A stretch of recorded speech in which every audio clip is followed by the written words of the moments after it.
미국에 사는 한국 엄마의 한국-미국 퓨전 육아. 안녕하세요, 풀비입니다. 오늘은 제가 미국에서 꼬망이를 임신하고 출산하면서 신기했던 점들을 이야기해 보려고 해요. 꼬망이를 임신하기 전에 어디서 주워 듣거나 이렇게 미디어에서 들은 이야기로 임신과 출산에 대한 제가 그렸던 그림이 있거든요. 그것과 좀 달라서 신기했던 부분을 한번 수다를 떨어볼게요.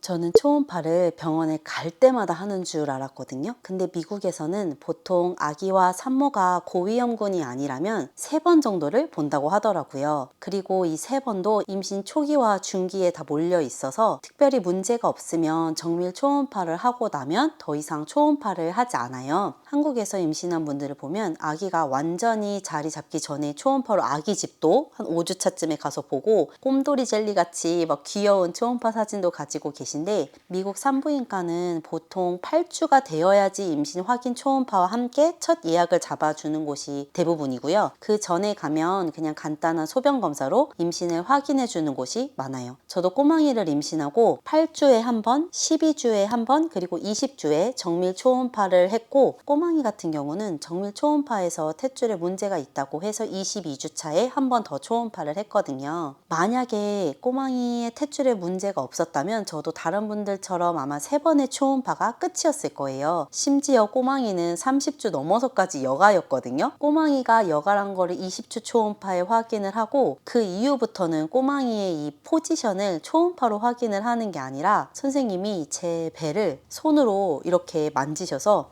여기가 아기 지금 머리가 있어요, 뭐 이런 식으로 아기의 머리를 손으로 찾으신 다음에 아기가 돌았는지, 아기가 어떤 모양으로 있는지를 확인을 하시더라고요. 그리고 아기가 잘 크고 있는지 확인을 할 때도 줄자 있잖아요. 저희 허리둘레 재고 그러는 줄자를 이용해서 이 명치부터 배 끝까지를 재요. 정확히 기억이 나진 않는데 이렇게 누웠을 때 명치부터 배까지의 길이가 주스와 비슷하거나 플러스 마이너스 1cm 정도면 또 정상 범위라고 하더라고요. 주변에 들어보면 병원에서 크다고 했는데 막상 나가니까 작았던 분들도 계시고 꽤 정확했다 하던 분들도 계셨어요. 꼬망이의 경우에는 꽤 정확했어요. 꼬망이는 매번 잴 때마다 1, 2cm가 크게 나와서 걱정할 정도는 아니지만 아기가 좀 크다고들 얘기를 들었거든요. 꼬망이는 36주에 태어났는데요. 몸무게가 3.4kg이었어요. 40주에 나왔으면 진짜 큰일 날 뻔했죠. 이 산부인과 선생님들이 저 같은 산모를 뭐 한두 명 보신 게 아니잖아요. 그래서 어련히 알아서 잘 하시겠지 하고 마음 먹으니까 초음파를 안 본다고 해서 그렇게 걱정이 된다거나 하지는 않더라고요. 병원이 아니더라도 아기 초음파만 볼 수 있는 사설들이 있거든요.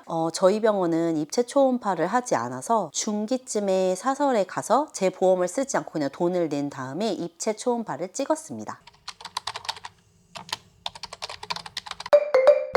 내가 임신한 동안 나와 내 아이를 봐주시던 선생님이 아닌 다른 선생님과 함께 출산을 할 수도 있다. 이 부분이 한국에서 오신 분들이나 한국에서 계신 분들에게 오늘 영상에서 가장 신기한 점이지 않을까 생각이 드는데요. 실제로 저도 이 이야기를 한국에서 출산을 한 다른 엄마들에게 이야기했을 때 그게 가능한 일이야? 도대체 애를 누가 받아? 라고 다들 놀랐거든요. 미국은 산부인과가 선생님이 혼자 개인 병원을 하거나 아니면 여러 산부인과 선생님들이 그룹을 만들어서 OBGYN 오피스를 운영하는 경우가 있어요. 예를 들어 닥터 존슨이라는 선생님이 혼자 프랙티스를 하는 OBGYN 오피스라고 하면 그 선생님이 속하신 출산을 할 수 있는 큰 병원이 있어요. 그래서 그 선생님이 만약에 부재 중이거나 아니면 선생님이 출산을 하는 병원으로 갈 수 없는 상황이라면 그 병원에 있는 다른 닥터가 아기를 받을 확률이 매우 높아요. 그래서 임신하고 있는 8, 9개월 동안 봐주시던 선생님이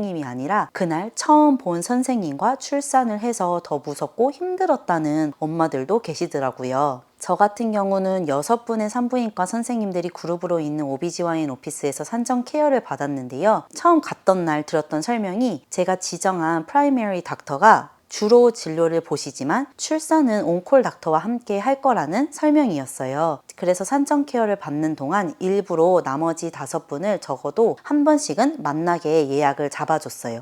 저는 출산을 하러 밤에 병원에 갔는데요. 그날 온콜 닥터는 저희 프라이머리 선생님이 아니셨어요. 그분과 함께 상태를 지켜보다가 다음날 출산을 하게 되었는데 그 다음날 온콜 닥터가 저희 프라이머리 선생님이셔서 함께 출산을 하게 되었습니다. 처음에 어떤 닥터와 출산을 할지 모른다는 이야기를 듣고 혹시 내가 좋아하지 않는 닥터와 출산을 하게 되면 어쩌지라는 걱정이 생기더라고요. 근데 아시죠? 꼭 사람 일이 이 선생님만 아니면 좋겠다 하면은 그 선생님하고 하게 되잖아요. 그래서 저는 일부러 진료를 볼 때마다 각 선생님의 장점을 보려고 더 노력을 했어요. 그렇게 생각했더니 어떤 분이 온콜 닥터셔도 사실 다 안면이 있고 제 진료를 봐주신 적이 있기 때문에 크게 걱정이 되지는 않더라고요. 출산을 하게 되면 간호사 선생님 앞에서 소변을 봐야 한다는 이야기를 출산을 하기 전에 아는 언니에게 이야기를 들었는데요. 출산을 하고 소변이 잘 나오는지 양은 어느 정도인지를 체크하기 위해서 간호사님 앞에서 소변을 봐야 하는 건데 처음 들었을 때는 너무 수치스럽고 민망하고 이게 과연 소변이 나오기는 할까? 정말 5만 가지 생각이 다 들었어요. 근데 막상 딱 그 순간이 되니까 그런 생각이 하나도 들지 않더라고요. 왜냐하면 제 앞에서 저를 케어하기 위해서 이렇게 쭈그리고 앉으셔가지고 제 속옷을 내려주시고 또 출산 후에 나오는 이런 분비물, 오로 같은 거가 손에 다 묻었는데도 괜찮다 하면서 너만 괜찮으면 자긴 괜찮다면서 변기에 앉혀주시는 그 모습을 보면서 너무 죄송한 마음이 들어서 수치스럽다, 민망하다 이런 생각은 전혀 들지가 않았어요. 또 속옷을 올려주기 전에 패드도 다 갈아주시고 아프지 말라고 이런 시원한 얼음팩도 깔아주시고 다시 속옷을 입혀주시거든요. 물론 몸이 너무 힘들어서 그런 생각이 안 들기도 하겠지만 일단은 온 정성을 다해서 저를 이 케어해주시는 그 간호사 선생님을 보면 최대한 힘들지 않게 해드려야겠다는 생각만 들더라고요.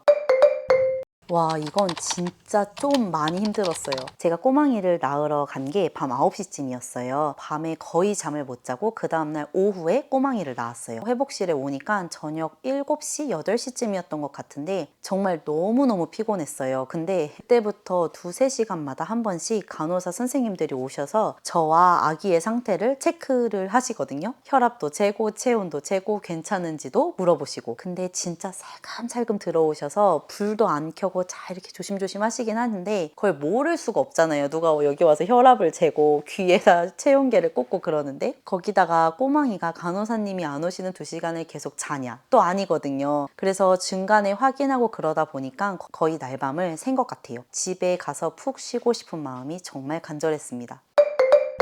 병원에서 기저귀나 분유같이 아기에게 꼭 필요한 물품을 조금 챙겨준다는 이야기는 들어서 잘 알고 있었어요. 근데 이건 병원마다 차이가 있겠지만 저희 병원 같은 경우는 꼬망이가 태어나고 거의 2주 정도 사용할 수 있는 기저귀와 분유, 그리고 목욕용품, 비누 같은 거, 그리고 제 산후케어에 필요한 패드, 얼음백, 스프레이 등을 진짜 한 보따리 가득 챙겨주셨어요. 챙겨달라고 말한 적도 없고 그냥 퇴원하려고 준비하고 있는데 간호사 선생님들이 이것도 가져가고 저것도 가져가고 이렇게 막 다 넣어주시니까 정말 큰 쓰레기 봉투 한 봉다리를 가지고 나왔거든요. 제가 생각했던 양보다 너무너무 많아서 놀랐던 기억이 있어요. 그리고 병원에 있는 이 하루 이틀 동안 이 신생아를 케어하는 방법에 대해 아주 속성 과외를 해주시거든요. 속삭여 싸는 법, 모유 수유하는 법, 분유 먹이는 법, 한 번에 얼마나 먹이고 소변을 얼마나 나와야 하는지, 그리고 어떤 것들을 체크하고 어떤 문제가 있을 때 빨리 소아과 선생님에게 컨택을 해야 되는지 등 정말 자세히 알려주세요. 기저귀 가는 법, 응가 닦는 법,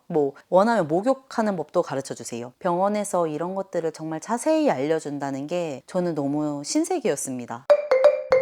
미국은 아기가 태어나면 이 엄마와 아기와 함께 있는 모자동실이라는 건 많이들 알고 계실 것 같은데요. 저도 물론 알고 있었어요. 저는 정말 저같이 아기에 대해 아무것도 모르는 이 생초짜 엄마에게 아기를 그냥 여기 있어 네 아기라고 맡기는 게 충격적이고 신기했어요. 회복실로 아기와 올라오고 이제 간단한 설명과 모유 수유하는 방법만 듣고 조금 있다가 올게 하고 나가시는데, 처음에는 정말 뭘 해야 할지 몰라서 매우 당황해서 꼬망이만 쳐다보고 있었던 기억이 나요. 아니, 아무리 내가 얘 엄마라지만 날 너무 믿는 거 아닌가 싶은 생각이 들더라고요. 근데 언제든지 도움이 필요하면 간호사님을 부를 수 있고, 또 자주자주 들러서 아기가 괜찮은지, 뭐 밥은 먹었는지, 어려운 점은 없는지 체크하시기 때문에 조금 아기와 함께 있는 것이 피곤할 뿐 큰 어려움은 없었던 것 같아요. 전에 산후조리원이라는 드라마에서 모유 수유에 대한 이야기가 나오면 거기에 계신 선생님이 막 모유 수유하는 방법, 자세 이런 거를 알려주시더라고요. 그래서 그걸 보면서 미국에서는 어디 가서 저런 걸 배우지라는 생각을 했거든요. 또 저희 엄마도 저와 동생을 모유 수유를 하질 않으셨기 때문에 제가 조금 더 막막하게 생각했던 것 같아요. 근데 출산을 하고 나니까 그 병원에 모유 수유 전문가 선생님이 오셔서 모유 수유에 대한 기본적인 설명이나 유축기 사용하는 법도 알려주시고, 초산이라서 출산하고 제가 잘 모유가 안 나오니까 손으로 마사지를 하는 이 핸드 익스프레션도 속성으로 다다다닥 알려주시더라고요. 꼬망이가 모유를 거부할 때 사용할 수 있는 방법도 아주 차근차근 알려주셔서 도움이 정말 많이 되었어요. 근데 이 모유 수유 전문가 선생님의 성향에 차이가 있다는 느낌을 좀 받았는데요. 저를 봐주신 선생님은 모유 수유를 권장하고 잘 할 수 있도록 도와주시지만 막 모유 수유를 강요하는 느낌은 아니었어요. 또 다른 엄마들의 이야기를 들으면 엄마가 막 모유 수유를 그렇게 강력하게 원하지 않는데도 계속 찾아와서 모유 수유를 해야 하지 아기가 건강하다 이런 얘기만 하면서 부담을 주셔서 힘들었다는 분들도 계시더라고요. 저는 한국에서 출산을 하면 어떤 모습으로 퇴원을 하는지 정말 궁금해요. 제발 댓글로 알려주세요. 저는 꼬망이를 낳으러 갈 때도 제 두 발로 터벅터벅 무거운 배를 안고 들어갔는데요. 꼬망이를 낳고 퇴원하는 날은 휠체어를 타고 나왔어요. 미국은 카시트가 없으면 아기가 퇴원이 불가능하다는 거 많이 아실 텐데요. 아기가 카시트를 잘 탔다는 걸 확인하기 위해 병실에서부터 카시트에 태워 놓아요. 그럼 아빠는 주차장으로 호더다닥 가가지고 차를 대기시키고, 이제 제가 엄마가 휠체어에 앉은 다음에 제 무릎에 카시트를 얹고 그 휠체어를 간호사님들이 조심조심 밀어주시면서 이제 퇴원을 하는데요. 자연분만을 하고 회복도 잘해서 절대 휠체어를 탈 만큼 힘든 게 아닌데, 이제 아기 때문에 휠체어를 타는 거라고 말씀하시더라고요. 그 주차장으로 가는 길이 꽤 길거든요. 가면서 사람들을 한 10명 넘게 만나는 것 같아요. 그럼 또 그분들이 다 아기 이쁘다 축하한다 하면서 덕담을 한마디씩 해주세요. 근데 그분들이 다 저보다 훨씬 어른들이시고 연세가 많으신 분들도 계시는데, 이게 제가 앉아서 인사를 받는 상황이 감사하고 행복하기도 하면서 약간 민망한 그런 느낌이 있더라고요. 오늘도 제 영상을 시청해 주셔서 감사하고요. 궁금하신 점이나 보고 싶은 영상은 댓글로 알려주세요. 우리 아이와 함께 성장하는 행복한 엄마가 되어보아요.